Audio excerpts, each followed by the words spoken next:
Why on earth would your bicycle wheel be unbalanced? This video is kind of inspired by the GCN video by Ollie Bridgewood about the consequences of having an unbalanced wheel. I think where that video fell short as to why your wheel would be unbalanced in the first place, and before you start putting weighted stickers on it to try and correct it, are there simple fixes that we can make before we start doing that?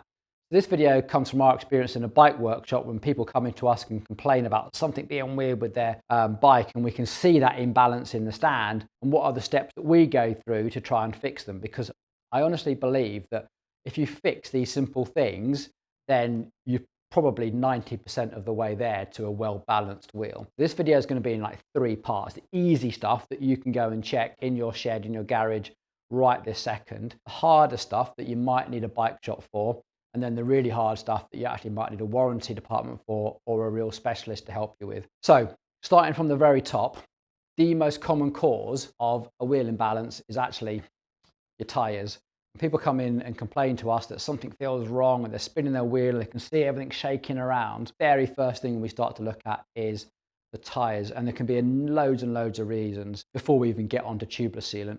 One is these are not the most accurately machined things. It's quite a dynamic and organic process making tyres. It's like fluid essentially. So one, you can get inconsistencies in the depth and the thickness. And if you ever took a micrometer to a new set of tyres, you'd be astonished how much difference there can be in the actual depth of all the rubber on there, even on a brand spanking new tyre. And then of course you've got the density and all sorts of things. The thing that we most look for is either a big flat spotting where someone's like skidded to a halt and you can see a big chunk of rubber taken off. Or the other thing, which is more likely, is like a blistering. So sometimes a tyre blister can be really obvious, about the size of your fingernail, and it can like be protruding quite obviously, and oh my God. Sometimes that blister can be like 2-3 inches long and be quite subtle and just sort of create a little hump over the tyre. It almost looks like your wheel is out of true, but it's actually just like this little blistering on the tyre.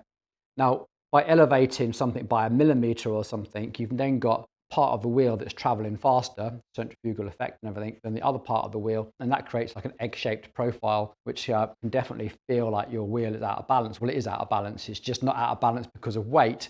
It's out of balance because of the dimensions. So that's where we look first. After that, if the customer is using tubeless, then this can throw up all sorts of things. So you can see this is a used tyre, and you can just see the amount of like dried up latex all over here, and this one's actually quite clean. Quite often, if a bike hasn't been used for a while, you'll be a big pool of latex in the bottom. That all needs to be scraped out and everything else before we can then reapply it. Now, sometimes we have what we call stanimals, which is like a play on words between like stand sealant and animals, because they look like little weird organic life forms of like coagulated latex. Sometimes you can literally just find lumps of latex in the tyre. So there we go. Step 1, check your tyres. After that, things like valves can actually make a really big difference. So people think that like the length of the valve matters, but it's not. It's more the brand. Let me show you what I mean. So here is a little short, like 40mm valve, and we have 7.14 grams. Slightly longer, 60mm, sorry, valve, 7.19, so hardly any difference. And then look at this, like a massive 100mm one from a time trial bike, that is 7.19, so hardly any difference. But then you do get things like the Hope valves here, and these are 6.28, 6.29. The valves and the sort of type of paraphernalia that go around it can make a fairly big difference, not necessarily actual height, but of course the height obviously helps towards the centrifuge. Now, you might be thinking, oh my God, that's only a gram difference. Yeah, and you're right, but remember, these little stickers that you're going to use to correct your wheel imbalances are literally in 1 gram increments. Now, quite often, these bigger, longer valves are also prone to clogging up with tubeless sealant. And so sometimes you can just get in there with a spoke and just push out all the dried out sealant, which you should do anyway, will make a bit of a difference. Okay, moving on then to tubeless tape. And the actual tape that you apply to the inside can make a difference. This here is 30 centimeters worth of tape. So inside your wheel, you need about 2 meters to do 1 full wrap, and you probably want to overlap it by about 30 centimeters. So 30 centimeters of tape comes in at just over 1 gram. So if you have 2 overlaps, then you might be having 2 grams worth of tape in one part of your wheel.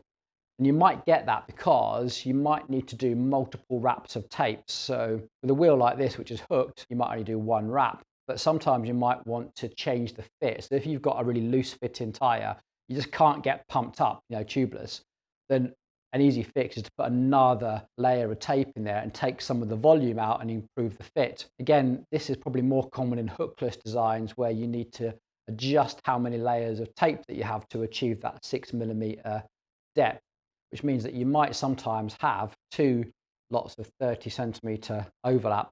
That can also do 2 things. One, add some weight into that part of the wheel, but it can also mean that the tire is then lifted by the width of 2 wraps of tape. So it can get a bit bonkers, but the thing is, if you're doing 2 wraps of tape, try and put your overlaps in different places and try and sort of distribute that out a little bit if you can. Now, the last thing you can check at home dead easily is your wheel actually just full of water?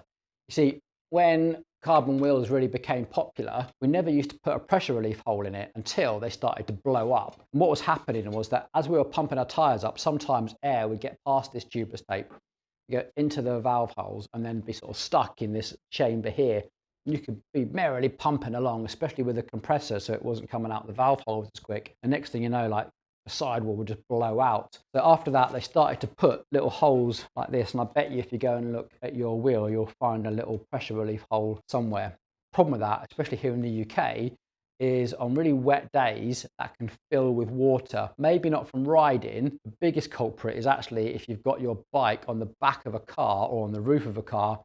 That's really when it starts to fill up with water. And we've taken wheels off people's bikes and sloshed them around. You can hear it. Again, pressure washing your bike or using the hose pipe to wash it can fill that up with water. So the fix with this, sometimes you can just lay your wheel flat and let it drain on a nice sunny day. Other times we have to take the rim tape off and let it drain through these spoke nipples. Worth doing, because if you don't, it can also add sort of premature corrosion. So really, really quick and easy fix. There is one more thing actually, and that is marketing stickers. So the stickers on the side of your wheel can actually add up to a fair bit of weight. Now, sometimes the brands have actually been really clever and they've put the weight of the stickers on the opposite side of the valve to sort of offset it and almost sort of self-balance. Sometimes they put the stickers by the valve and make it even worse. And sometimes you'll find that your stickers have started to peel and you sort of peeled some off to make it look a bit smarter, and the stickers that you've left have sort of created an imbalance. So sometimes the stickers not so much a problem anymore because we tend to move to a different way of putting the branding onto our wheels, but definitely a problem with like when you have those really big stickers on the side. Onto some of the more complex stuff, and that is if you've ever had your wheel repaired, maybe you've broken a couple of spokes, you've gone into a bike shop and they've repaired your spokes, then you might actually have something going on in your wheel that you're not even considered. And that is because most wheels come with aluminium nipples. That's understandable because every brand wants to advertise, the lightest weight wheels possible. Here are 5 aluminium nipples, and they weigh a little under 2 grams. But most bike shops hate using aluminium nipples. There's a few reasons. One, that they corrode, and 2, they're very easy to strip and round out. So most bike shops will use brass nipples, and 5 brass nipples is 4.72 grams, so significantly heavier. So let's say you've had a little bit of a crash or you hit pedals or whatever and you've replaced 3 or 4 spokes, maybe even 2 spokes, then the bike shop might have just fixed it quickly with a brass nipple, and yeah, you might have a wheel imbalance of at least 1 gram, maybe 2 grams, just from using a different nipple in that place. The next thing where you probably do want the help of a bike shop is the trueness of a wheel. When we talk about the trueness of a wheel, we have 3 dimensions. One is the dish, and that affects how much the center line of the rim is in line with the center line of the hub. The next one is the lateral true, so the run out left and right. And then the last one is the radial true. Now, back in the days of rim brakes, the lateral true was really, really important because that set the gap between your brake pads and your wheel, your braking surface, and you wanted that to be super, super accurate. In the disc brake area, the lateral true is not that important as it used to be, but the radial true can definitely be as important as ever. And the radial true is about how egg-shaped your wheel is. To give you an idea of the precision that we work to, the sort of the industry standard, or the British standard if you like, is under 0.5 millimetre, so 0.5 millimetres.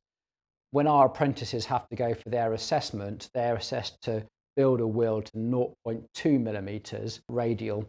Now, I always had an argument because not every single bike shop has DTIs on their wheel truing stands, and you really do need a DTI to measure that sort of precision. You can't just do it by eye. So we set the DTIs up on this part of the rim here, and we are looking for 0.2 millimetre tolerance on that. In all honesty, if it's 0.5, you're probably not going to feel an imbalance. A millimetre, you would definitely feel, you would probably see it as well. And that's where you can go to your bike shop, get it checked and true it out. And how we would true that is we might tighten some spokes in a certain area, loosen them in another area, and we'll just gradually bring that into a perfectly round, well, as perfectly round as we can do, 0.2 millimetres wheel. And that normally solves most wheel balancing issues, because you have that sort of centrifuge effect where some part of the wheel is traveling faster than the other, and you'll feel that the faster you go, you'll feel it and you'll see it as well. So that's something that your bike shop should be able to help with. One more thing while we're doing repairs actually is actually if you had your tyre repaired using a slug or something like that, then that could actually easily add a gram. Lastly is sort of the manufacturing defects, the problems. Now, big thing that we find is normally that there is some sort of debris left on the inside, and you'll need like a boroscope to go in there and have a look for it. Now, sometimes you'll see bits of like a plastic bag type material. You might even hear it rattling around on the inside of your wheel. And you want to get in there with a spoke, sort of drag it out. It's quite rare these days. Probably about 5 or 6 years ago, in like the COVID rush to make things, we definitely saw bits of debris left on the inside of the rims. I haven't seen it for a long time, but it can definitely add a bit of weight to a certain part. But normally it irritates you because of the noise it makes. What you could find is loads of like resin tenting. So this is where the inside of the wheel has been had something put inside it to push out and provide some sort of opposing force to the compaction to the outside to make sure that we're trying to compact that resin. And as a result, you kind of get these little striations and lines and stuff. Now, every now and then you'll find a wheel that has a big clump of that all in one particular concentrated area, like you just got a big lump of resin in there. Other times it could be, some wheels are often made in like quadrants and then glued together. So sometimes you might just find a big glob of glue is stuck in there. At this point, you're going to need your bike shop or something to go in there with a boroscope, identify it, and then take it up with your manufacturer as a manufacturing defect. I always think this is a better approach to take rather than sticking on stickers to try and take out the imbalance. It's a manufacturing defect. You've got rights there, especially if you bought it from a Western brand. Get it sorted. That's the best way of doing it. And then lastly, if you're happy with all of that and you still think that your wheel hasn't imbalanced and you want to go down the route of trying to balance your wheel perfectly, good luck. There's a few things. We don't often offer it as a bike shop, and I'll explain why in a second, because you can't do it on a jig like this. You need something way more specialist than a jig like this. So the thing that the Ollie Bridgewood video didn't really touch on was the specialist equipment he was using. He was not using a wheel truing jig, he was using a wheel balancing jig. The difference is that rather than running the wheel on its own axle, you balance the axle on a couple of rollers, and they normally use glass bearing, so really low friction. Because you'll need that super low friction to do it. And you can normally buy these motorbike shops, and normally the source, I think Sealy do one, RS, I can't remember. Not many people that are doing it specifically in the bicycle space. It's more of a motorcycle thing that you can also add a bicycle wheel to, but you're going to need a really low friction setup to do it. The other thing that you should know is it's going to change. So the few times that we have tried it for our most competitive customers who really asked us to do it, what will often happen is that something will change. They'll change their tyre, they'll put some more tubeless sealant in, some of it will have dried up or whatever it is, and they'll need to do the process again and again and again.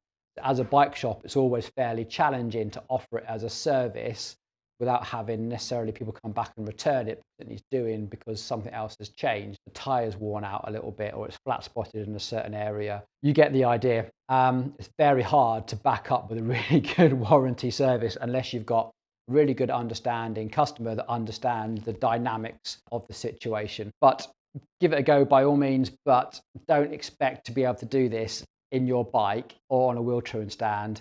I'll put some links down below to the bicycle balancing stands that I know of that have that roller bearing that will give you that low friction experience that you're going to need. And that's it. I think I'm finally done. So hopefully this video has given you some context. I honestly believe that if you went through most of that process, you would be 90% to a perfectly balanced wheel, and it's only that tiny little bit that might make the difference. Anyway, if you found this video useful, think about subscribing to the channel. If you've got stuff you want to add, please get stuck into the comments. Have you tried it? Have you experienced it? What have you found?